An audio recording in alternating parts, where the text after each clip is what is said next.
ভাই আমরা হচ্ছে অ্যান্ড্রয়েড প্লেয়ার ভাই, আমরা আইফোন প্লেয়ারদের মতো ভাই ড্র্যাগ করলে হেডশট লাগে না, কারণ ভাই অ্যান্ড্রয়েডে ড্র্যাগ করতে করতে ভাই আকাশ পরিমাণ কষ্ট। এখন অনেক আইফোন ইউজাররা বলবে ভাই হ্যাঁ তুই পারলে একটা আইফোন কিনা দেখেন, আইফোন প্লেয়ারদের নিয়ে খোঁজা দিতেছিস কেন? তো ভাই যারা লিগেল আইফোন ইউজ করে না তারা নিজ থেকেই বলবে হ্যাঁ ভাই আমরা যখন আইফোনে গেম প্লে করি আমরা খুব ভালো পারফরমেন্স পাই, কিন্তু ভাই অ্যান্ড্রয়েড প্লেয়ার তারা পায় না। কারণ ভাই আইফোনে যারা গেম প্লে করে তারা ভালো কোয়ালিটি পায়, ভালো পারফরমেন্স পায়, ভালো একুরেসি করতে পারে, কিন্তু ভাই একটা লো ডিভাইস অ্যান্ড্রয়েড প্লেয়ার কখনো পারে না। হ্যাঁ অ্যান্ড্রয়েডে ভালো ভালো ডিভাইস আছে, ভালো ভালো গেমিং ডিভাইসও আছে, ওগুলো তো করতে পারে, কিন্তু ভাই আইফোন হচ্ছে আলাদা।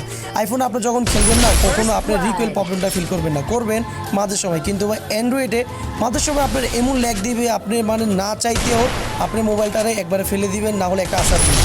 তো ভাই এই জিতটা সবারই হয়। অ্যান্ড্রয়েড প্লেয়ার ভাই মানে লিজেন্ড ভাই, আমি সব সময় মেনে নিই ভাই। আমি অ্যান্ড্রয়েডে খেলতেছি এমন না, আমিও আইফোনে খেলছি, আমি জানি আইফোনে কিরকম পারফরমেন্স করা যায়। তো আপনারা তারাই কমেন্ট করবেন যারা লিগেল লো ডিভাইস, তাদেরকে মন থেকে আমি সব সময় রেসপেক্ট জানাই। কারণ ভাই বিশ্বাস করেন ভাই, আপনি একটা লো ডিভাইসে খেলে দেখেন তখন বুঝতে পারবেন। ভাই আমি বুঝতাম না, যখন ভাই আমার মোবাইলে প্রবলেম হয়েছে না তখন থেকে বুঝতে